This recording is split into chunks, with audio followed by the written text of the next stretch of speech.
इसके बाद 749, 50, 51, 52, 52, 53, 54, ये 7 पेज हैं, इनको हमें पढ़ना है।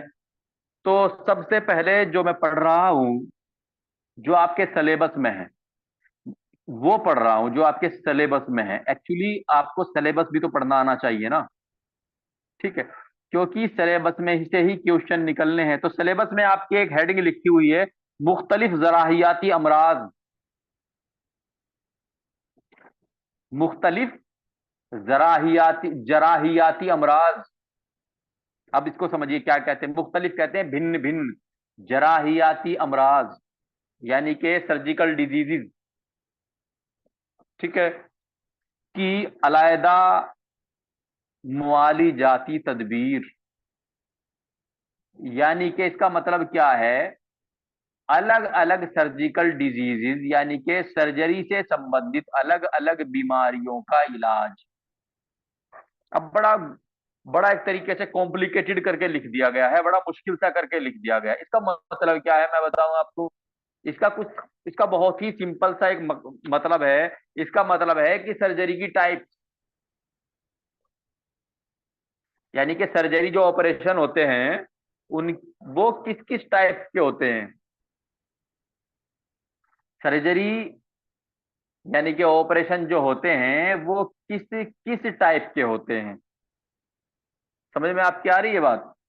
तो इसी को बोलते हैं मुख्तलिफ जराहियाती अमराज यानी कि सर्जिकल डिजीज की अलैदा मुआली जाती तदबीर। यानी कि जो सर्जरीज होती हैं, जो ऑपरेशन होते हैं, वो किस किस तरह के होते हैं, ठीक है।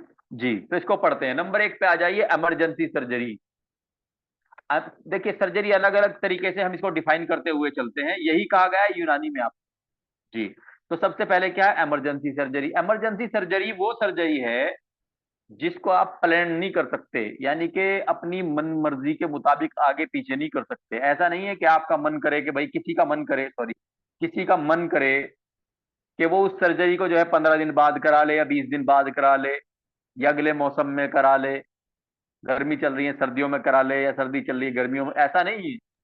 ये इमरजेंसी सर्जरी होती है। और जब इसकी इमरजेंसी आ जाती है तो ये मरीज को करानी ही पड़ती है। इसको इमरजेंसी सर्जरी कहते हैं। इसमें वक्त नहीं होता, इसमें इंसान के पास चॉइस नहीं होती, ये करानी ही होती है। जैसे कि एक्यूट अपेंडिसाइटिस, जो अपेंडिक्स है, वर्मी फॉर्म अपेंडिक्स नाम की जो एक आंत है जो कि सीकम से लगी हुई है, ठीक है। वर्मी फॉर्म अपेंडिक्स में जब इन्फ्लामेशन और इन्फेक्शन हो जाता है, तो अगर वो एक्यूट टाइप का है, जो इन्फेक्शन और इन्फ्लामेशन होते हैं एक्चुअली वो दो टाइप के होते हैं, एक एक्यूट होते हैं और एक क्रोनिक होते हैं। एक्यूट का मतलब क्या होता है, कोई बीमारी धीरे धीरे धीरे धीरे धीरे धीरे करके किसी के शरीर में, एक मरीज के शरीर में बढ़ रही है, उसको क्रोनिक बोलते हैं।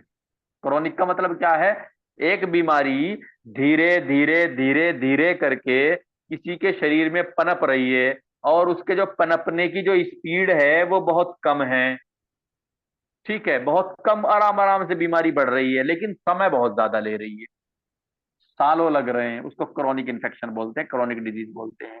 इसी तरीके से कुछ बीमारियां ऐसी होती हैं जो फौरन अटैक करती हैं, बहुत थोड़े समय के लिए होते हैं, लेकिन उनका जो आक्रमण होता है, उनका जो हमला होता है बहुत खतरनाक होता है। एक्यूट एकदम जो है, किसी भी एकदम फैसला कर देना, मतलब एकदम जो है वो बीमारी इधर से उधर कर देती है।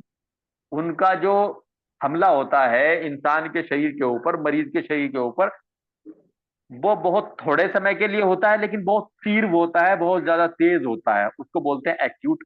एक्यूट अपेंडिसाइटिस, अपेंडिसाइटिस यानी कि इन्फ्लामेशन या इन्फेक्शन ऑफ अपेंडिक्स, जो एक आंत का एक हिस्सा है, ये एक यूजलेस हिस्सा है जिसका कोई काम नहीं होता इंसान के जिस्म में, ठीक है। ये एक ऐसे ही आंत का एक हिस्सा होता है, लटका रहता है, सीकम से लगा होता है, और इसमें खाना वाना नहीं जाता है, ये ऐसे ही लटका हुआ होता है, फिंगर लाइक स्ट्रक्चर होता है, उंगली की तरह का होता है। लेकिन कई बार क्या होता है, इसमें खाना चला जाता है। जब इसमें खाना चला जाता है, वो खाना इसमें चला तो जाता है लेकिन वापस नहीं निकलता। जब वापस नहीं निकलता, वो खाना वहां पे सड़ जाता है, और वो खाना सड़ने के साथ साथ वो इस आंत को भी सड़ा देता है। क्योंकि देखिए, अगर एक पाइप ऐसा है कि उसमें मान लीजिए कोई चीज गुजर रही है तो गुजर रही है, लेकिन अगर एक किसी पाइप में जो है ऑब्स्ट्रक्शन हो जाए, रुकावट हो जाए, तो जाहिर सी बात है वहां जो बैक्टीरिया वायरस पैदा होगा, इन्फेक्शन पैदा होगा। तो वो आंत जो कि यूजलेस है, जो कि इस्तेमाल में नहीं आती, लेकिन अगर उसके अंदर खाना पहुंच जाए और वो खाना पहुंच के सड़ जाए, तो जाहिर सी बात है वो उस आंत के हिस्से को भी सड़ा देगा। तो एक्यूट इन्फेक्शन जब होता है अपेंडिक्स में, तो इसको बोल देते हैं एक्यूट अपेंडिसाइटिस। और ये एक इमरजेंसी में आने वाली सर्जरी होती है। इसमें इतना टाइम नहीं होता कि मरीज को जो है, मरीज को प्लान करने के लिए समय दिया जाए, मरीज को सोचने समझने के लिए समय दिया जाए कि भाई आराम से करा लेंगे 10-15 दिन के बाद अपने काम वाम को सेट करके, ड्यूटी वगैरह को सेट करने का इतना टाइम इसमें नहीं होता। क्योंकि अपेंडिक्स के फटने का खतरा रहता है कि अपेंडिक्स जो है वो सड़ के फट ना जाए, क्योंकि अगर वो फट जाती है तो फिर मरीज सेप्टिसीमिया में चला जाता है, जिसे सेप्टिक कह देते हैं आम जबान में, सेप्टिक हो गई है। ठीक है, वो एक बहुत ज्यादा खतरनाक भयावह कंडीशन होती है। तो एक्यूट अपेंडिसाइटिस जो है वो एक इमरजेंसी सर्जरी है, यानी कि इसमें ज्यादा सोचने समझने प्लान करने की इसमें इजाजत नहीं होती, टाइम बिल्कुल बहुत थोड़ा होता है, इसको फौरन कराना होता है। तो नंबर एक क्या हो गई, इमरजेंसी सर्जरी। तो इमरजेंसी सर्जरी का जो एग्जाम्पल है वो क्या है, एक्यूट अपेंडिसाइटिस। जी, उसके बाद क्या है, प्लान्ड सर्जरी। प्लान जो सर्जरी होती है, यानी कि जो अच्छी तरीके से सोच के विचार के, ठीक है, अब काम की सेटिंग करके, ड्यूटी की छुट्टी लेके, आगे पीछे करके, थोड़े बहुत पैसे इकट्ठे करके, अपनी सारी मतलब अपने हिसाब से जो सर्जरी, जो इतना टाइम दे दे, जिसमें इतनी फुर्सत मिल जाए, हफ्ता 10 हफ्ता 2 हफ्ता 3 हफ्ता की फुर्सत मिल जाए कि भाई आराम से छुट्टी भी ले ली, रिश्तेदारों से भी मिल लिए, पैसे भी इकट्ठे हो गए और फेवरेबल टाइम भी आ गया, तो आराम से जो है मतलब जिसको प्लान किया जा सके। ठीक है, ऐसी सर्जरी जिसको प्लान किया जा सके, यानी कि जिसको सुव्यवस्थित ढंग से बड़े सोच विचार करके अपने अपने हिसाब से आगे पीछे करके कराया जा सके, उसको प्लान सर्जरी, यानी कि प्लान बना के जिसको किया जाता है उसको प्लान सर्जरी बोल देते हैं। ठीक है, इसमें क्या होता है, किडनी स्टोन सर्जरी, यानी कि गुर्दे के पथरी की गुर्दा की जो पथरी होती है उसकी जो सर्जरी होती है वो प्लान सर्जरी में आती है। ऐसा तो नहीं है कि भाई गुर्दे की पथरी जो है एकदम ही कोई इतना बड़ा बवंडर कर देगी, इतनी बड़ी परेशानी पैदा कर देगी। हो जाता है कई बार अगर पथरी बहुत बड़ी है और वो यूरेटर में इस हिसाब से फंस गई कि उसने जो यूरिन है, यूरिन को बिल्कुल एकदम ब्लॉक कर दिया, पेशाब को ही ब्लॉक कर दिया, और गुर्दा जो है वो लगातार नेफ्राइटिस जो है बढ़ता जा रहा है, गुर्दे का इन्फेक्शन बढ़ता जा रहा है, वो एक इमरजेंसी कंडीशन अलग होती है। नहीं तो ज्यादातर गुर्दे की पथरी में जो है इंसान को इतना समय मिल जाता है कि वो आराम से सोच करके विचार करके छुट्टी लेकर के पैसे वैसे जमा करके आराम से सर्जरी करा सकता है, आराम के साथ। ठीक है, एक होता है मोल और वार्ट। मोल और वार्ट का मतलब क्या होता है, ये जो तिला और मस्से होते हैं इंसान के जिस्म पे, जो तिल और मस्से होते हैं, इनको भी इंसान अपने हिसाब से प्लान करके अपने हिसाब से मतलब विचार बना करके अपनी सुविधा अनुसार आराम से करवा सकता है, क्योंकि तिल और मस्सों में कोई ऐसी दिक्कत तो नहीं है कि भाई इसको फौरन ही इमरजेंसी कराया जाएगा। ठीक है, आराम से सोच विचार के करवा सकता है इंसान। तो तिल और मस्से यानी कि मोल और वार्ट को निकलवाने वाली जो सर्जरी होती है वो भी प्लान सर्जरी में आती है, और किडनी स्टोन सर्जरी ये भी जो है प्लान सर्जरी में आती है। इन एग्जाम्पल्स को अच्छे से याद रखना, इनको आपस में जो है मिला मत देना, क्योंकि एग्जाम में इनमें से कुछ भी पूछा जा सकता है। ठीक है, इसके बाद क्या है, major surgery. Major surgery, major का मतलब होता है बड़ा, सर्जरी का मैंने ऑपरेशन। ठीक है, यानी कि बड़ा ऑपरेशन। बड़ा ऑपरेशन का क्या मतलब होता है, बड़ा ऑपरेशन का मतलब ये होता है इंसान के जिस्म के किसी हिस्से को जब ट्रांसप्लांट कर दिया जाए, बदल दिया जाए, मान लीजिए किसी का गुर्दा बदल दिया जाए पूरा का पूरा, तो वो मेजर सर्जरी है, बड़ी सर्जरी है। ठीक है, आजकल हार्ट ट्रांसप्लांट भी चल रहा है। ठीक है, और लिवर ट्रांसप्लांट चल रहा है। तो ये जो बड़ी बड़ी सर्जरी है जिसके अंदर पूरे ऑर्गन के, जिस्म के किसी हिस्से को ही बदला जाता है, ये मेजर सर्जरी में, ये मेजर सर्जरी के एग्जाम्पल होते हैं। या हार्ट की कोई भी सर्जरी हो, हार्ट की तकरीबन ज्यादातर सर्जरी, तकरीबन तमाम सर्जरी ही जो है वो मेजर सर्जरी में आते हैं। क्यों? क्योंकि अगर हार्ट चल रहा है इंसान का तो इंसान चल रहा है, अगर हार्ट रुक गया तो इंसान रुक गया। चूंकि हार्ट जो है वो बहुत ही महत्वपूर्ण अंग है इंसान के शरीर का, तो इससे जुड़ी हुई जो सर्जरी होती है वो मेजर सर्जरी यानी कि बड़ी सर्जरियों में आती है। जी, उसके बाद क्या होता है, माइनर सर्जरी। ये अलग अलग एक तरीके से नाम रख दिए गए हैं। ठीक है, ताकि सर्जरी को जो है क्लासिफाइड किया जा सके, सर्जरी को एक दर्जा बंदी की जा सके। ठीक है। उससे क्या होता है, एग्जाम में जो है इसमें बहुत सारे सवाल निकल जाते हैं। तो ये जो एग्जाम्पल है इनको समझना भी है और इनको याद भी करना। माइनर सर्जरी, माइनर कहते, जिस तरह मेजर जो है वो बड़े को कहते हैं, जिसके अंदर ऑर्गन ट्रांसप्लांट वगैरह के एग्जाम्पल आते हैं। इसी तरीके से माइनर सर्जरी का मतलब होता है छोटी सर्जरियां। ठीक है। छोटी सर्जरियां का मतलब क्या है, जैसे सीबीएसई सिस्ट होती है, सीबीएसई यानी कि चेहरे वगैरह पे जो फुंसियां निकल जाती हैं। ठीक है। जो फुंसियां निकल जाती हैं जिसके अंदर सफेद सफेद सा मवाद सा भरा होता है। ठीक है। जो कि चेहरे वगैरह पे निकल जाती हैं, या कहीं पे मान लीजिए खरोंच आ गई इंसान के जिस्म पे, लैसिरेटेड वुंड बोल देते हैं। ठीक है, सुपरफिशियल लैसिरेटेड वुंड। अगर कहीं पे खरोंच आ गई है, 2-4 सेंटीमीटर का कोई कट लग गया है और उसमें स्टिचेस लगने हैं यानी कि टांके भरने हैं। ठीक है। ये सीबीएसई सिस्ट यानी कि चेहरे वहरे पे कहीं जो है छोटी मोटी जो फुंसी निकल जाती है ना, जिसको कील मुहासे बोल देते हैं, उसमें से मान लीजिए मवाद मवाद जो है निकाल करके उसको जो है ठीक करना है। तो ये जो सर्जरी होती है, चाहे इंसान के जिस्म पे कहीं कटवट लग गया, कोई कैसे ही मान लीजिए झाड़ी वाड़ी में फंस गया, या कोई लोहा टीन वगैरह की किसी चीज में फंस करके, और उससे जो है मतलब रगड़ खा करके कट गया, उसमें 2-4 टांके लग गए, तो वो भी माइनर सर्जरी है।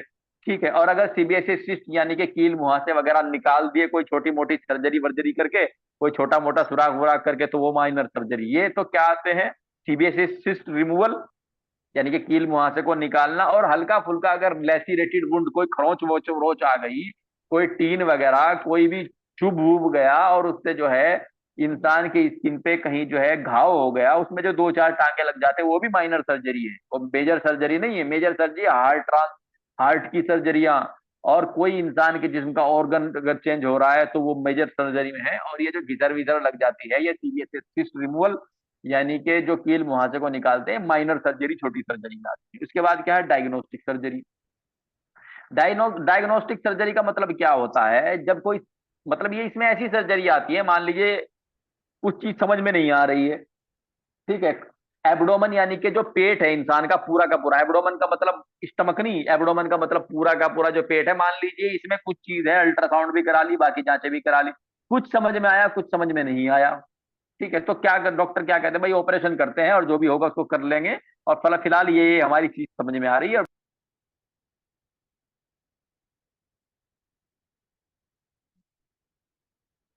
हमें दो शिफ्ट करनी पड़े। समझ रहे हैं आप। हो सकता है ये सर्जरी हमें 2 शिफ्ट में करनी पड़े। ठीक है सर। एक्चुअली सर्जन के पास खुद शब्द नहीं है कि क्या कैसे डिफाइन करूं इस चीज को, कैसे मरीज को समझाऊं, क्योंकि कई बार बिल्कुल फुल्ली तरीके से डायग्नोस नहीं बन पाता, लेकिन कुछ ना कुछ तो करना होगा भाई। मरीज अगर मान लीजिए फंसा हुआ है किसी मामले में, तो कुछ ना कुछ तो करना है। तो मरीज को पहले ये समझा दिया जाता है कि भाई दिक्कत तो आपको मान लीजिए शरीर के फलांग में है, आपका जो एब्डोमन है जिसको मैजिक बॉक्स बोलते हैं, इसमें दिक्कत है, हमारी चीज ये समझ में आ रही है। ठीक है। मान लीजिए इंसान को कहीं पे कोई गुर्दे में पथरी है। ठीक है। और सर्जन ने कहा भाई फला गुर्दे में आपके पथरी है, लेकिन हम देख लेंगे कि पथरी जो है, वैसे तो हमें जो है इतना एमएम की पथरी दिखाई दे रही है, लेकिन हम थोड़ा सा ये भी देख लेंगे कि कोई रास्ता तो बंद नहीं है, या पथरी 2 की जगह 4 तो नहीं है। क्योंकि हो सकता है अल्ट्रासाउंड में, क्योंकि अल्ट्रासाउंड या कोई भी इस तरह की जो रिपोर्ट होती है वो 100% नहीं होती। ठीक है। तो भाई ऐसा हो सकता है कि हम देख लेंगे, लेकिन हाँ हम कोशिश करेंगे कि फर्स्ट मीटिंग में ही, पहली बार में ही आपकी सर्जरी मुकम्मल हो जाए, पूरी हो जाए। लेकिन अगर पहली बार में ही आपकी सर्जरी कंप्लीट नहीं हुई, तो हो सकता है हम जो है दूसरा अटेम्प्ट करें। ठीक है। 5-7 दिन का जो गैप करके, नागा करके, एक इंटरवल लेकर के बीच में दोबारा सर्जरी करें।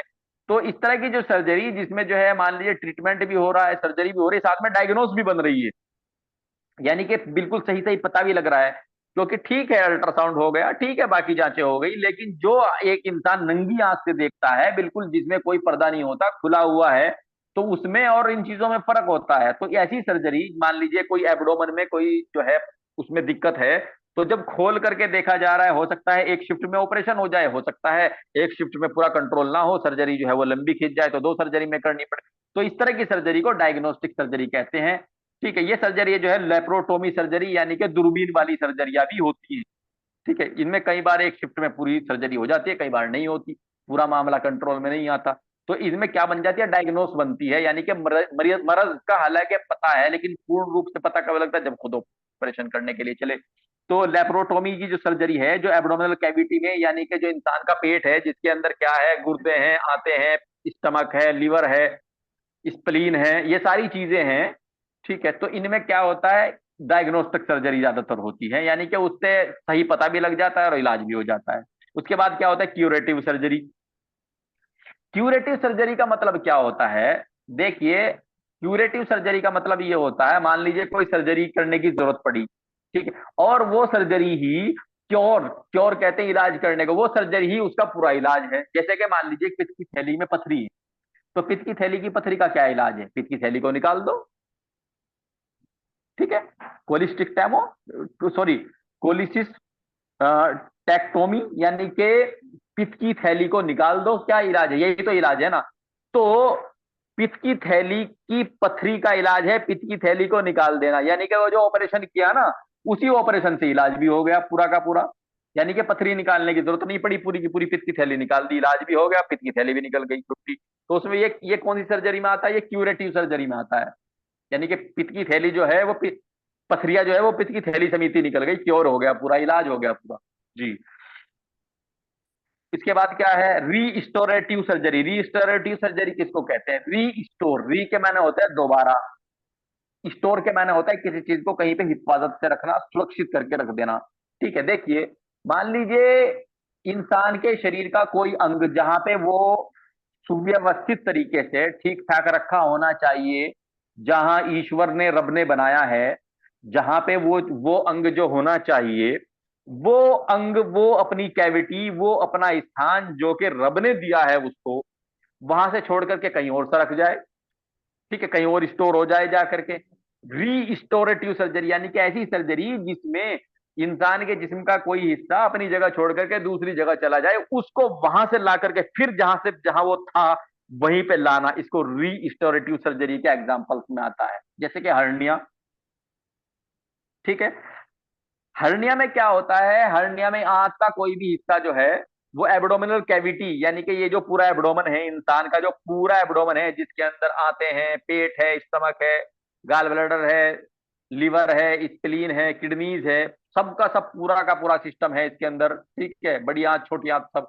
तो इसमें से आंत का कोई कोई हिस्सा जो है, इसमें से एब्डोमिनल कैविटी, यानी कि जो एब्डोमन इससे निकल करके फोतियों में निकल जाए, स्क्रोटम में, ठीक है, बच्चों के पोते होते उसमें निकल जाए, ठीक है, या कहीं फीमोरल रीजन में निकल जाए, या कहीं भी निकल जाए। ठीक है, ऐसी कंडीशन में इसको हर्निया बोल देते हैं। ठीक है, अब इस आंत के इस हिस्से को जो कि नीचे की तरफ निकल गया है, पोतियों वगैरह में कहीं भी निकल गया, इसको वापस लाना दोबारा, और वापस ला करके नीचे कोई नेट वेट लगा के किसी भी तरीके से सर्जरी की जाए, मतलब जैसे होती है, नेट लगा करके इसको रोका जाए इसकी कैविटी में, एब्डोमिनल कैविटी में, ताकि बार बार जो है किसी दूसरी कैविटी में न पहुंचे। ठीक है, तो इसको क्या किया, रीस्टोर किया, इसको रीस्टोर, यानी कि जहां से निकल के भागी थी ये आंत, इसको दोबारा वही ला करके सेट किया गया। तो इस तरह की जो सर्जरी होती है वो रीस्टोरेटिव सर्जरी में आती है। ठीक है, जैसे कि हर्नियोरैपी। हर्नियोरैपी यानी कि हर्निया का ऑपरेशन, जो आंत नीचे भाग गई थी, जो एब्डोमिनल कैविटी से निकल करके किसी बच्चे के फोतियों वाली जो कैविटी होती है, जो स्क्रोटम होता है, उसमें चली गई या कहीं और चली गई। ठीक है, उसने अपनी जगह बना ली कहीं पे भी। जी, तो इसको बोलते हैं हर्नियोरैपी, रीस्टोरेटिव। स्टोर का मतलब जो जहां पे थी उसको वापस ला करके वहीं रखा। ठीक है, उसके बाद क्या होता है, करेक्टिव सर्जरी। करेक्टिव सर्जरी, मान लीजिए हार्ट की करेक्टिव सर्जरी, करेक्ट के माने होता है सही करना, एक होता है क्यूरेटिव सर्जरी। ठीक है, क्यूरेटिव सर्जरी का जो एग्जांपल है वो है कोलिस्टिकटेक्टोमी। ठीक है, यानी कि यानी कि पित्त की थैली को निकाल देना, उसका एग्जांपल ये है, मिलते जुलते से हैं। और करेक्टिव, करेक्ट के माने होता है सही करना, क्यूरेट का मतलब होता है इलाज करना। ठीक है, तो करेक्टिव सर्जरी का जो एग्जाम्पल है वो हार्ट की कोई वाल्व के अंदर मान लीजिए प्रॉब्लम आ गई, और वो वाल्व जो है हार्ट की कोई अच्छे से प्रॉपर काम नहीं कर रही है। वाल्व का क्या काम होता है, वाल्व का काम होता है किसी भी चीज वन वे बनाना। वन वे बनाना मतलब कोई चीज चली तो जाए, वापस ना आए। ठीक है, इसी इसी को तो वाल्व कहते हैं। जैसे कि साइकिल के टायर की वॉल्व, मोटरसाइकिल के कार की टायर की वॉल्व, इससे हवा अंदर चली तो जाती है, बाहर नहीं आती। ठीक है, वॉल्व का मतलब क्या होता है, वन वे बनाना, यानी कि एक तरफ का रास्ता बनाना। तो कोई वॉल्व, हार्ट की कोई वॉल्व, क्या वाल्व का काम का क्या होता है, जो पीछे से ब्लड आगे चला गया वो वापस ना आए, वो आगे चले। ठीक है, और मान लीजिए अगर कोई वॉल्व ढंग से बंद नहीं हो रही है, मान लीजिए ये वॉल्व है, ये ढंग से बंद नहीं हो रही बल्कि हल्की सी खुली रह रही है, तो जो खून इधर गया है वापस, वो फिर कुछ उसमें से वापस भी चला जाएगा। यानी कि डीऑक्सीजनेटेड और ऑक्सीजनेटेड जो ब्लड होता है वो मिक्सअप होगा, और जब मिक्सअप होगा तो जाहिर सी बात है उसके नुकसान होंगे। तो curate corrective surgery, corrective surgery यानी कि जब कोई वॉल्व प्रॉपर काम ना करे, ठीक है, प्रॉपर काम ना करने का मतलब क्या होता है, जो ब्लड एक बार आ गया है हार्ट में वो वापस ना जाए, ठीक है, लेकिन वापस जा रहा है क्योंकि वाल्व अच्छे से बंद नहीं हो रही। तो इस तरह की वाल्व को ठीक करना, हार्ट की किसी वाल्व को ठीक करना, ये करेक्टिव सर्जरी में आता है। इसके बाद क्या आता है, पैलिएटिव सर्जरी। पैलिएटिव सर्जरी कहाँ होती है, उन बीमारियों में, उन बीमारियों में जिनको पूर्ण रूप से सही करना नामुमकिन हो, उन बीमारियों में जिनको पूर्ण रूप से सही करना मुमकिन ना हो, उनमें लेकिन इतना कर देना कि मरीज को कुछ आराम मिल जाए, कुछ आराम मिल जाए, उसको पैलिएटिव सर्जरी कहते हैं।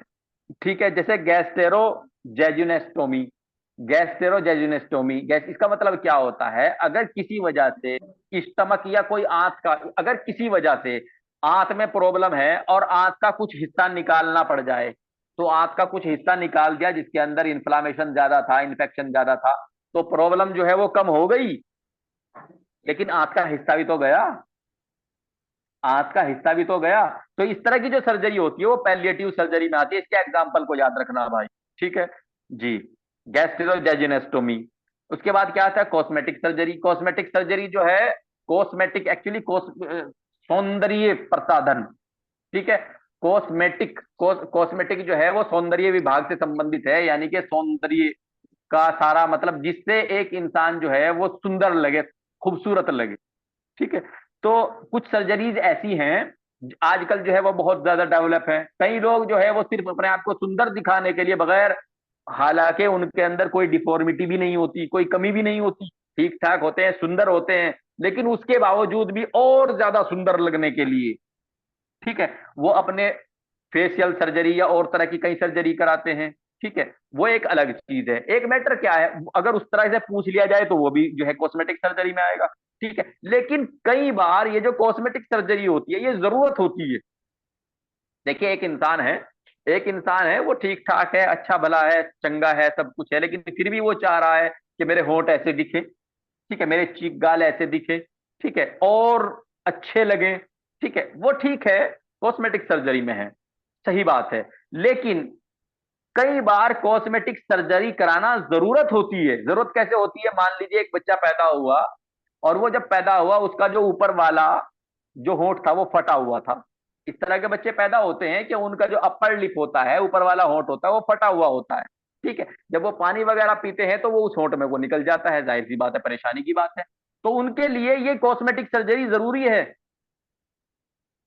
क्लेफ्ट लिप बोलते हैं ये, जो कई बच्चे अपनी माँ के गर्भ से ऐसे पैदा होते हैं, उनको ऊपर वाला जो होंठ होता है वो चिरा होता है, इसको क्लेफ्ट लिप बोलते हैं। और कई बच्चे अपनी माँ के गर्भ से ऐसे पैदा होते हैं, उनका जो तालवा होता है ऊपर का, उसके दो टुकड़े हुए होते हैं माँ के पेट से ही, मतलब वो बिल्कुल ऊपर वाला हिस्सा होता ही नहीं, बिल्कुल खाली होता है नाक तक, ठीक है। तो उसको बोलते हैं क्लेफ्ट पैलेट।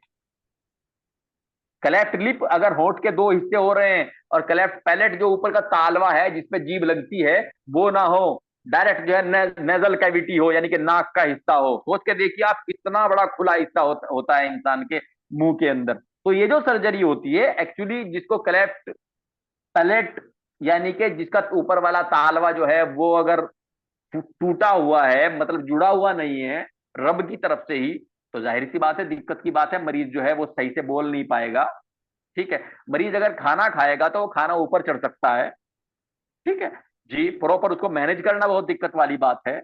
और इसी तरह क्लेफ्ट लिप जो है, देखने में तो वो, देखने में तो अच्छा नहीं लगता, लेकिन साथ साथ में क्या, अगर मान ली मरीज पानी पी रहा है तो पानी निकल रहा है, ठीक है, तो परेशानी भी तो है। तो कई बार ये जो कॉस्मेटिक सर्जरी होती है जरूरत भी होती है। तो जरूरत हो या ना हो, दोनों कंडीशन में, जरूरत है या नहीं है, कोई भी सर्जरी ऐसी जो कि कॉस्मेटिक यानी कि सौंदर्य को बढ़ाने के लिए या सौंदर्य के रख रखाव के लिए कराई जाए, वो कॉस्मेटिक सर्जरी कहना, ठीक है जी। तो इसके जो एग्जाम्पल है वो ज्यादातर क्या पूछा जाता है, क्लेफ्ट पैलेट और क्लेफ्ट लिप, यानी कि फटा हुआ होंठ और फटा हुआ तालवा, इनकी जो सर्जरी होती है वो कॉस्मेटिक का एग्जाम्पल है जी। उसके बाद क्या है, खून चढ़ाना। अगर नया टॉपिक शुरू कर रहे हैं हम, ये जो सर्जरी, टाइप्स ऑफ सर्जरी थी, ये कंप्लीट हो गया है, अब हम चढ़ा रहे खून, चढ़ाना, ब्लड ट्रांसफ्यूजन। ठीक है, ब्लड ट्रांसफ्यूजन पे आप लोग समझिए, पेज नंबर 750 पे नीचे से हमने शुरू किया है। खून या खून का कोई घटक, प्लाज्मा, प्लेटलेट्स या होल ब्लड यानी कि कंप्लीट ब्लड, ठीक है, या तो पूरा खून जिसको होल ब्लड कहते हैं, या प्लाज्मा या प्लेटलेट्स। प्लाज्मा और प्लेटलेट्स क्या है? ब्लड के घटक है ना, अवयव ये, हिंदी में शब्द प्रयोग हुआ है अवयव ये। ठीक है, दम का जुज, यूनानी में जो है जुजे दम यानी कि खून का हिस्सा। ठीक है, हिंदी में है रुधिर का अवयवीय या घटक। समझ रहे हैं? तो खून, होल ब्लड यानी कि पूरा खून, या तो पूरा खून या खून का कोई हिस्सा जैसे प्लेटलेट्स या प्लाज्मा, जब इंसान को जरूरत होती है चढ़ाने की। ठीक है, जब इंसान को चढ़ाने की जरूरत होती है तो इसको ट्रांसफ्यूजन बोलते हैं। जैसे कि डीएनएस वगैरह बोतल चढ़ाने को जो है इन्फ्यूजन बोलते हैं, डीएनएस आरएल 5%, इलेक्ट्रोलाइट, ये वो जो बोतलें होती हैं, मान लीजिए जब फ्लूइड चढ़ाते हैं तो उसको इन्फ्यूजन बोलते हैं। इसी तरीके से ब्लड एंड ब्लड कंपोनेंट को जब चढ़ाते हैं, यानी कि खून या खून के घटक घटक को जब चढ़ाते हैं तो उसको ट्रांसफ्यूजन बोलते हैं। ठीक है जी। क्यों जरूरत पड़ती है? Purpose of blood transfusion, purpose यानी कि मकसद, क्या वजह होती है खून चढ़ाने की? ठीक है, खून चढ़ाने की जो वजह होती है, मान लीजिए कोई इमरजेंसी। नॉर्मली तो कोई ना तो खून अपना देना पसंद करता, नॉर्मली, ठीक है, किसी को खून देने का शौक नहीं है। मान लीजिए अगर कहीं खून की जो है वो जरूरत ना हो तो कौन अपना खून निकलवाएगा? ठीक है, खून लोग दान क्यों करते हैं? ताकि किसी के काम आ जाए। ठीक है, और अगर मान लीजिए कोई लेने वाला ही ना हो तो फिर कोई क्यों दे? ठीक है, तो जाहिर सी बात है, जरूरत के वक्त जरूरत की वजह से आदमी जो है दान कर रहा है, महादान। ठीक है, रक्तदान, महादान। क्यों? क्योंकि रक्त जो है, खून जो है, वो इंसान के अपने जिस्म का हिस्सा होता है और वो दूसरे को दान किया जाता है। ठीक है, तो रक्तदान, महादान, बिल्कुल सही बात है। ठीक है, तो क्यों दान करता है? क्योंकि किसी दूसरे को उसकी जरूरत है। अगर जरूरत ना हो तो ना कोई देने वाला बने ना कोई लेने वाला बने।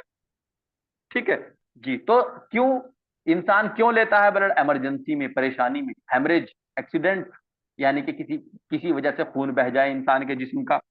ठीक है, एक्सीडेंट हो जाए। ठीक है, या दौराने विलादत, एक लफ्ज है दौराने विलादत, यानी कि डिलीवरी के टाइम मान लीजिए ब्लीडिंग ब्लीडिंग हो जाए उसमें, या किसी ऑपरेशन में, या किसी दिक्कत में, परेशानी में, अगर मरीज का जो है ब्लड कम हो रहा है तो उन सब में क्या होता है? ब्लड ट्रांसफ्यूजन की जरूरत पड़ती है। एक्सीडेंट में, डिलीवरी में, बीमारी में, उसमें ब्लड ट्रांसफ्यूजन यानी कि खून चढ़वाने की जरूरत पड़ती है। इसीलिए लोग जो है ब्लड दान भी करते हैं और जरूरतमंद जो है वो खून को चढ़ाते भी हैं, लेते भी हैं। रक्तदान, महादान जी। किस ग्रुप खून के मरीज को किस ग्रुप खून का चाहिए होता है? ठीक है, किस ग्रुप खून के मरीज को किस ग्रुप का खून चाहिए होता है? भाई देखिए, बात ऐसी है, पहले क्या होता था, पहले जब शुरू में ब्लड ट्रांसफ्यूजन शुरू हुआ और लगा कि ये आदमी जो है कमजोर हो रहा है, इसको खून की कमी है, तो उसको किसी का भी खून चढ़ा देते थे। मान लीजिए एक आदमी ने कहा भाई मैं दे दूंगा, चलो भाई दे दो, तो चढ़ाया। उस टाइम पे एक्चुअली ब्लड का जो ग्रुप डिवाइड वाला सिस्टम है वो नहीं हुआ था। ठीक है, ब्लड के जो ग्रुप है ना, ये उस टाइम तक इसकी खोज नहीं हुई थी। बस ये था भाई खून की जरूरत है तो खून चढ़ा दो। ठीक है, तो क्या करते थे, अगर किसी को खून की जरूरत होती थी तो कोई इंसान एक जो है बेचारा डोनर हो जाता था, वो बोल देता था भाई मैं खून दे दूंगा, जरूरत आपको है, तो खून दिया। तो उससे क्या होता था, कुछ लोग बच जाते थे, कुछ लोग नहीं बचते थे। ठीक है, क्योंकि ग्रुप वाला जो ग्रुप की जो खोज है वो ही नहीं थी। उसके बाद ग्रुप की खोज हुई, यानी कि इंसान के, जो इंसान का जो खून है, सभी इंसानों का जो खून है, चाहे वो कैसे भी हों, गोरे हों, काले हों, किसी भी धर्म के हों, किसी भी बिरादरी के हों, शाकाहारी हों, मांसाहारी हों, कैसे भी हों। ठीक है, सबका खून जो है वो देखने में एक जैसा लगता है। ठीक है, लेकिन इंसान का जो ब्लड है, इंसान का जो खून है, इसको जो है क्लासिफाइड किया गया, इसको दर्जेबंदी दी गई। ठीक है, इसको ग्रुप में डिवाइड किया गया। इसको कितने ग्रुप में डिवाइड किया गया? इसकी खोज हुई कि खून जो है, खून के जो ग्रुप होते हैं वो 4 होते हैं। इसको अलग अलग ग्रुप के नाम दिए गए और इसको डिवाइड किया गया कि भाई 4 तरह का खून होता है, 4 ग्रुप का खून होता है।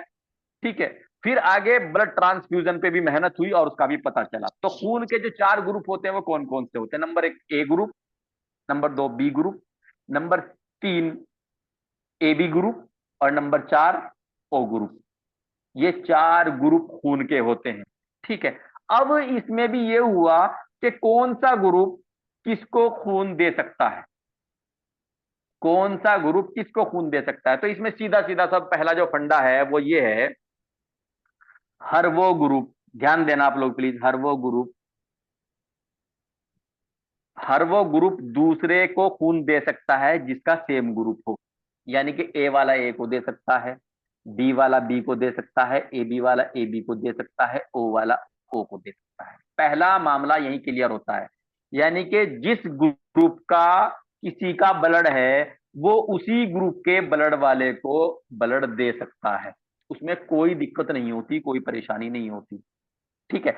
लेकिन इसके अंदर फिर ऐसा हुआ कि कई बार देने वाले का जो ब्लड ग्रुप था वो कुछ और था और जिसको ब्लड चढ़ाया गया उसका ब्लड ग्रुप कुछ और था और फिर भी वो शूट कर गया, दिक्कत नहीं हुई, परेशानी नहीं हुई। मतलब जिसने खून, जो खून चढ़ रहा था उसका ग्रुप अलग था और जिसको चढ़ रहा था उसका ग्रुप अलग था और फिर भी कोई दिक्कत नहीं हुई, एडजस्ट हो गया शरीर में। ठीक है। तो यहां पे फिर पॉइंट पैदा हुए इसमें, इसमें जो पॉइंट पैदा हुए वो कहां हुए, यहां हुए कि जिसका जो खून चढ़ रहा था वो अलग ग्रुप का था, जिसको चढ़ रहा था उसका ग्रुप अलग था, कोई दिक्कत परेशानी नहीं हुई, उसको सेट हो गया। तो फिर यहाँ पे जो है, यहाँ पे पॉइंट पैदा हुए, यहाँ पे समझने वाली जो बातें हैं वो शुरू हुई। ठीक है जी। तो ब्लड ग्रुप ओ को देख लीजिए सबसे पहले। जो ब्लड ब्लड ग्रुप ओ होता है वो यूनिवर्सल डोनर, यानी कि जगत दाता, किसी को भी चढ़ा दो, सारे ग्रुप वालों को चढ़ जाता है ब्लड ग्रुप ओ वाले का खून। ठीक, इसको यूनिवर्सल डोनर यानी कि जगत दाता कहते हैं। इसको याद रखना, ये सबसे ज्यादा इंपॉर्टेंट, सबसे ज्यादा यही पूछा जाता है। ठीक है। यूनिवर्सल डोनर ग्रुप कहते हैं क्योंकि ब्लड ग्रुप ओ वाला जो है वो ओ को भी दे सकता है, ए बी को भी दे सकता है, ए वाले ए ग्रुप वाले को भी दे सकता है और बी वाले ग्रुप को भी दे सकता है, किसी को भी दे सकता है, यूनिवर्सल डोनर है, सबको दे सकता है। इसका खून किसी को भी चढ़ा दो, शूट कर जाएगा, कोई परेशानी। लेकिन ये जो ब्लड ग्रुप ओ वाले लोग हैं, जिनका ब्लड ग्रुप ओ है, ये किससे ब्लड ले सकते हैं? ये सिर्फ ब्लड ग्रुप ओ वाले से ही ले सकते हैं। ये किससे ले सकते हैं? ये सिर्फ ब्लड ग्रुप ओ वाले से ही ले सकते हैं और किसी से नहीं ले सकते। दे सबको सकते हैं, इसलिए यूनिवर्सल डोनर कहलाते हैं। ठीक है, सबसे बड़े दाता। उसके बाद क्या हुआ, ब्लड ग्रुप ए बी, इनको यूनिवर्सल रिसीवर कहते हैं। यूनिवर्सल यानी कि जगत लेने वाले, जिनको कोई भी दे दो सबका ले लेंगे। यूनिवर्सल रिसीवर कौन है? यूनिवर्सल कहते हैं जगत, यानी कि सांसारिक रूप से जब कोई बात हो रही हो। रिसीवर कहते हैं लेने वाले। ठीक है। यानी कि ब्लड ग्रुप का वो टाइप जिसको कोई भी किसी भी ग्रुप का ब्लड चढ़ा दो उन्हें आराम से शूट कर जाता है, कोई दिक्कत नहीं होती। वो कौन से होते हैं? ए बी वाले होते हैं। इनको चाहे ए बी का दे दो, चाहे ए का दे दो, चाहे बी का दे दो, चाहे ओ का दे दो, किसी का भी खून चढ़ा दो, कोई भी ग्रुप का, ये सबको ले लेते हैं, नो प्रॉब्लम। ठीक है। लेकिन इनके साथ क्या है, ये ये केवल देते ए बी को ही हैं। कि अगर इनका blood blood group A B जो है वो ब्लड ग्रुप ए बी को ही चढ़ाया जाएगा, किसी और को नहीं दिया जा सकता। ले सबका ले लेंगे ये। तो इनको यूनिवर्सल रिसीवर रिसीवर कहते हैं, लेने वाले को, यानी कि ये जगत लेने वाले हैं जी। उसके बाद ब्लड ग्रुप ए। ब्लड ग्रुप ए का क्या मामला है? ये जो ब्लड ले सकते हैं ये ओ से ले सकते हैं और ए वाले से ले सकते हैं। ब्लड ग्रुप ए वाले, ये ए वाले से ले सकते हैं क्योंकि इनका ये खुद का है, और ओ वाले से ले सकते हैं, लेकिन देंगे किसको? ये ए वाले को दे सकते हैं क्योंकि ये खुद ए है, और ए बी वाले को दे सकते हैं क्योंकि ए बी वाला यूनिवर्सल रिसीवर है, वो सबसे ले लेता है जी। इसी तरीके से ब्लड ग्रुप बी वाले जो हैं, ब्लड ग्रुप वाले बी वाले का भी सीन इसी तरीके से है कि वो किस किस से ले सकते हैं? वो ओ वाले ग्रुप वाले से ले सकते हैं। ठीक है, बी वाले ग्रुप से ले सकते हैं, लेकिन देंगे किसको? पहली बात तो वो बी वाले को ही देंगे। क्यों देंगे? क्योंकि वो खुद बी वाले हैं। और साथ में जो है वो ए बी वाले को भी दे सकते हैं, क्योंकि ए बी वाला सबसे ले लेता है यूनिवर्सल रिसीवर। जी, देखिए मैंने एक चार्ट बनाया है पेज नंबर 752 पे, ले सकता है ब्लड ग्रुप, दे सकता है। भाई ये बीच में तो है ब्लड ग्रुप, नोट्स में देखिए पेज नंबर 752 पे, ब्लड ग्रुप ए वाला जो है ओ और ए से ले सकता है, ए और ए बी को दे सकता है। ब्लड ग्रुप ए बी और ओ से ले सकता है, ए बी को दे सकता है, दे केवल ए बी को सकता है। उसके बाद बी, ये बी व ओ से ले सकता है और बी और ए बी को दे सकता है। उसके बाद चौथे नंबर पे ओ, ये सिर्फ ओ से ले सकता है और दे किसको सकता है? ए को सकता है, बी को सकता है, ए बी को सकता है, ओ को सकता है। इस चार्ट को याद कर लेना। यूनिवर्सल डोनर जो है वेरी वेरी वेरी इंपॉर्टेंट है, बहुत परीक्षाओं में पूछा जाता है यूनिवर्सल डोनर जो है वो कौन सा ग्रुप है? ओ है। अगर रिसीवर पूछ लिया जाए, बहुत कम पूछा जाता है, ए बी है। और बाकी कौन किसको दे सकता है, इसको अपने दिमाग में अच्छे से बैठा देना। एक होता है आर एच फैक्टर। ये जो चारों ग्रुप है ना, ए बी ओ, चार है ना, इनमें चारों में जो होता है सिर्फ ब्लड ग्रुप का सिस्टम नहीं है, इनमें माइनस प्लस का भी है। एक होता है आरएच फैक्टर। आरएच फैक्टर क्या होता है? आरएच फैक्टर दो प्रकार का होता है, एक निगेटिव होता है, एक पॉजिटिव होता है। ठीक है, RH factor minus, RH factor plus. ठीक है, और ये कहां से इसकी खोज हुई? रीसस नाम के बंदर से, रीसस मंकी से हुई। रीसस मंकी से आरएच एंटीजन की खोज हुई। ये एक्चुअली एंटीजन है। ठीक है, सन 1940 ईस्वी में हुई। ये सारा इंपॉर्टेंट है, बहुत इंपॉर्टेंट है, इसको याद कर लेना। लैंड स्टीनर और वीनर नाम के जो दो वैज्ञानिक थे, उन्होंने इसकी खोज की। तो ब्लड ग्रुप का जो क्या सीन है, ब्लड ग्रुप जैसे ए है, ए बी है, ए है, बी है, ए बी है, ओ है, ये माइनस भी यानी कि नेगेटिव भी होते हैं और पॉजिटिव भी होते हैं। ठीक है, लेकिन आपको इतनी बारीकी में पूछने के चांस नहीं बनते, क्योंकि नहीं पूछा जाता। लेकिन हाँ, ये यूनिवर्सल रिसीवर डोनर ये बिल्कुल पूछा जाएगा।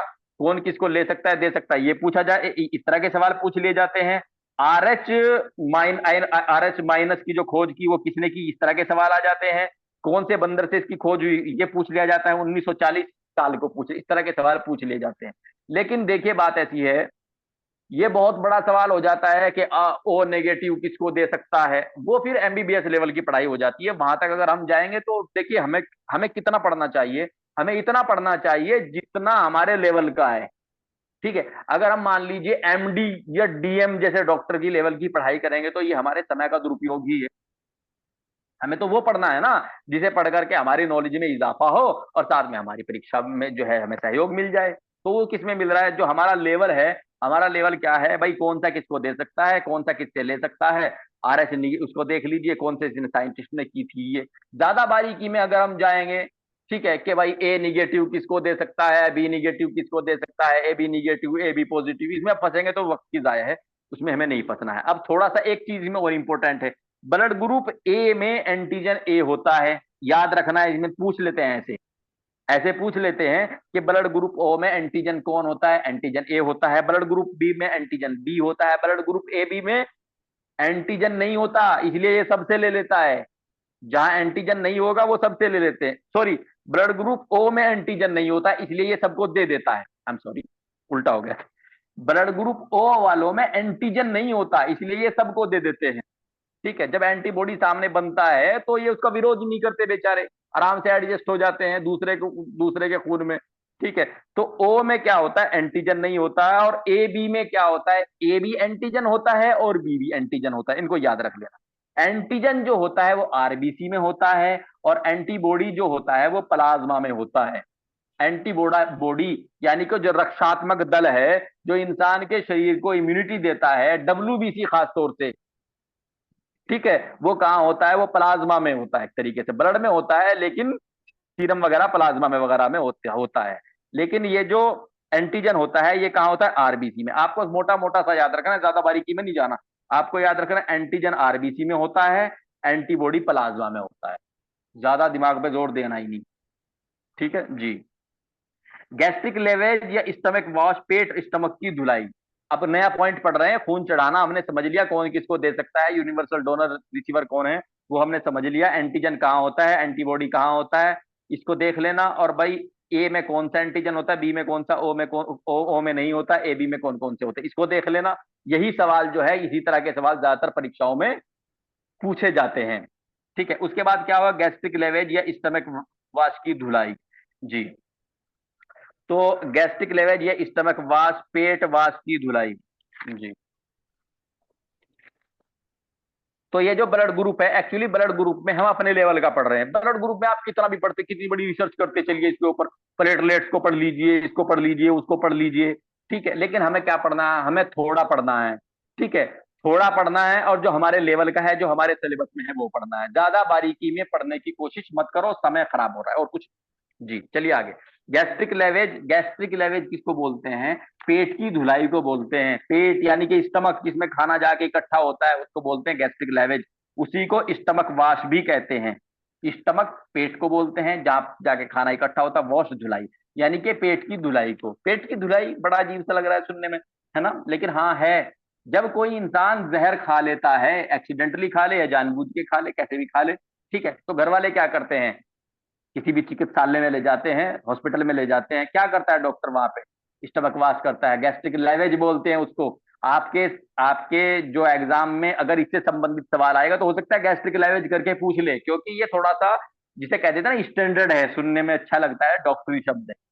ठीक है, तो गैस्ट्रिक लेवेज पूछ ले। तो जब कोई शख्स पॉइजन खा ले, चाहे वो कैसे भी खा ले, जान के अनजाने में, एक्स वाई जेड कैसे भी, ठीक है, तो क्या करते हैं डॉक्टर, उसको नेजोगैस्ट्रिक ट्यूब डाल करके, नाक में कोई ट्यूब डाल करके उसको स्टमक में पहुंचाते हैं, और फिर उसको पेट की धुलाई कर देते हैं।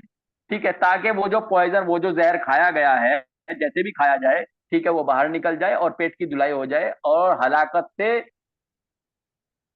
दिक्कत में आने से मरीज या पेशेंट, जिसने गलती से या कैसे भी पॉइजन खा लिया है, वो बच जाए। ठीक है, तो स्टमक वाश क्यों करते हैं, क्यों करते हैं पेट की धुलाई, ठीक है, किस कारण स्टमक वाश यानी कि गैस्ट्रिक लेवल करते हैं, क्या वजह है, देखिए। सबसे पहले क्या बात, मान लीजिए कोई जहर है, कोई पोजन है, कोई इरिटेट करने वाला मटेरियल है, यानी कि नुकसान पहुंचाने वाला मटेरियल है, पॉइजन है कोई, ठीक है, तो ये जो इरिटेट करने वाला, यानी कि वहां पे खराश, नुकसान पहुंचाने वाला जो मटेरियल है, वो वहां पे नुकसान ना पहुंचाए, बल्कि क्या हो, उसको धो करके बाहर निकाल दो। इसलिए नंबर एक, कोई इरिटेट मटेरियल, कोई खराश पैदा कर देने वाला, कोई गैस्ट्रिक म्यूकोजा, यानी कि जो अंदर की तह है पेट की, उसको जो है तोड़ फोड़ ना दे, जर्जर ना कर दे, खराब ना कर दे, ब्लीडिंग ना कर दे, उससे बचाने के लिए गैस्ट्रिक लेवेज यानी कि स्टमक वाश करते हैं। जो पॉइजन वॉइजन, कोई भी इरिटेट मटेरियल होता है, ताकि वो बाहर निकल जाए। दूसरा क्या होता है, दूसरा क्या होता है, मान लीजिए किसी को, किसी की सर्जरी होनी है, ऑपरेशन होना है, तो इस कंडीशन में, जब किसी की सर्जरी या ऑपरेशन होना है, इस कंडीशन में क्या होता है, इस कंडीशन में मरीज को क्या कहते हैं कि 6 से 8 घंटे पहले आपको खाना पीना बंद कर देना है। जिसकी सर्जरी होती है, उसको 6 से 8 घंटे पहले मना कर देते हैं ना खाने पीने से, कि अब आपको खाना पीना नहीं है। लेकिन मान लीजिए मरीज का क्या हुआ, अरे कहीं नहीं कुछ हो रहा है, ला दो, क्या कहते हैं, फिर तो खाना जो है होगा कई घंटों के बाद, क्यों ना 2 4 बिस्किट का, बिस्किट वगैरह खा लूं, कोई अच्छे से मतलब है कुछ खा लूं, ठीक है, मौका लग गया, कोई केक वेक फंस गया, उसको खा लूं, ठीक है, 2 घंटे पहले खा लिया। तो फिर जरूरी है, एक नर्स की ड्यूटी है कि वो जैसे ही सर्जन आए, एनेस्थेसिया यानी कि बेहोशी देने से पहले, खास तौर से जनरल एनेस्थेसिया में जो ऑपरेशन होते हैं, उसमें इसका बहुत ज्यादा महत्व है।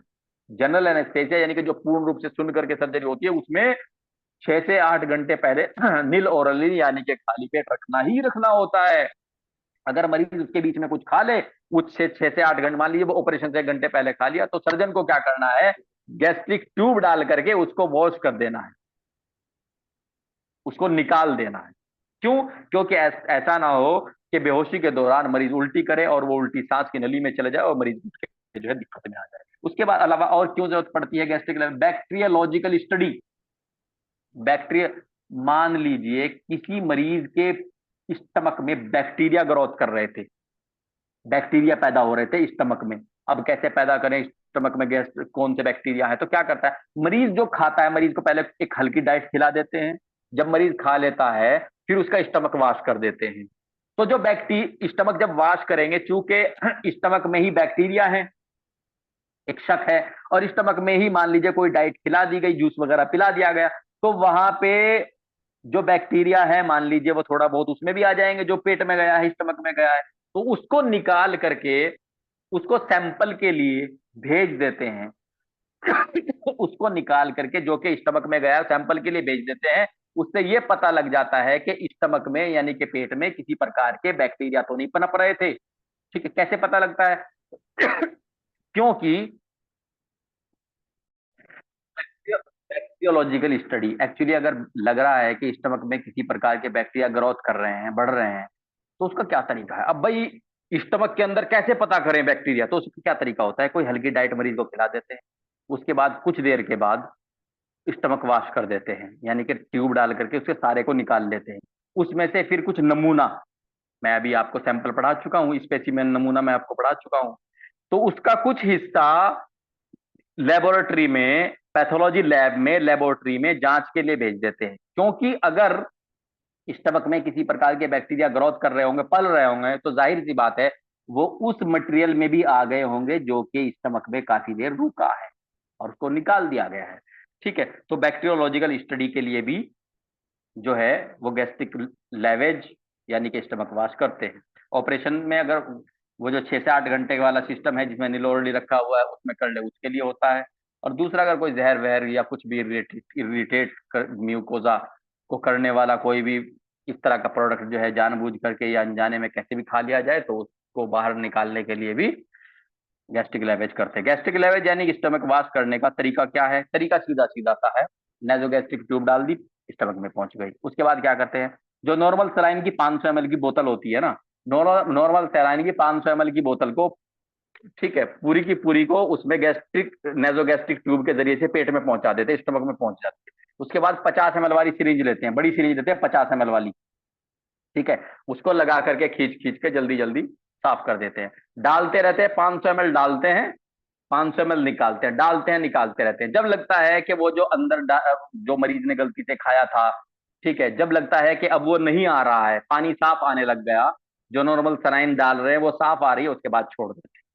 ये तरीका होता है इसका। जी, गैस्ट्रिक लेवेज यानी कि स्टमक वाश करते टाइम बरती जाने वाली सावधानियां कौन कौन सी हैं, क्या क्या किया जाए? नंबर एक, तो जो ट्यूब डालनी है बहुत आहिस्ता से डालनी है। भाई ऐसी नहीं डालनी कि जो एलिमेंट्री कैनाल है या फेरिंग्स यानी कि गला है या ट्रेकिया यानी कि सांस की नली, बस उसको तोड़ फोड़ दिया, ऐसा नहीं करना। दूसरा एक ये ध्यान रखना है कि जो नेजोगैस्ट्रिक ट्यूब है वो ट्रेकिया में न चली जाए, सांस की नली में ना चली जाए, क्योंकि सांस की नली में जो मामला होता है वो बहुत ही सीरियस होता है। बहुत सावधानी बरतनी होती है, कोई भी जो चीज है, कोई भी चीज सांस की नली में नहीं जानी चाहिए। ठीक है जी। और अगर मरीज जो है उसको डालते वक्त उल्टी कर दे, तो ध्यान रखे फौरन जो है सक्शन कर दिया जाए, इससे पहले कि मरीज उल्टी को निगले। फौरन जो है सक्शन, इसलिए सक्शन मशीन को साथ साथ तैयार रखें। जी, अगर संभव है तो। बल्कि अच्छा तो ये है कि सक्शन मशीन को साथ रख ही ले। जी। उसके बाद एक तरीका क्या है कि जब ट्यूब अंदर डाली तो ट्यूब को जो है नाक पे, मान लिया नाक पे डाले, तो उसको टेप से स्थिर कर दे, यानी कि फिक्स कर दे। ऐसा ना हो वो कभी अंदर जा रही है कभी बाहर आ रही है। जैसे मान लीजिए सिरिंज लगा के खींच रहे हैं, कुछ ट्यूब अंदर चली गई, कुछ बाहर चली गई, वो फिर चोट चाट पहुंचा देगी, इंजरी हो जाएगी। तो उससे अच्छा है कि ऊपर नाक पे जो है क्या करते हैं, टेप मार करके उसको फिक्स कर देते हैं। ना वो नीचे जाती ना वो ऊपर जाती, आराम से, ताकि अपना काम जो है फ्लूइड डालने का, नॉर्मल सलाइन डालने का भी और नॉर्मल सलाइन खींचने का भी काम इजीली आराम से होता रहे। जी। और अगर मान लीजिए गैस्ट्रिक लेवेज कर रहे हैं, पेट की धुलाई कर रहे हैं, ब्लड आने लग जाए, तो एक नर्स की जिम्मेदारी है कि फौरन डॉक्टर को इन्फॉर्म करे। जी, बस इतना ही, बाकी कल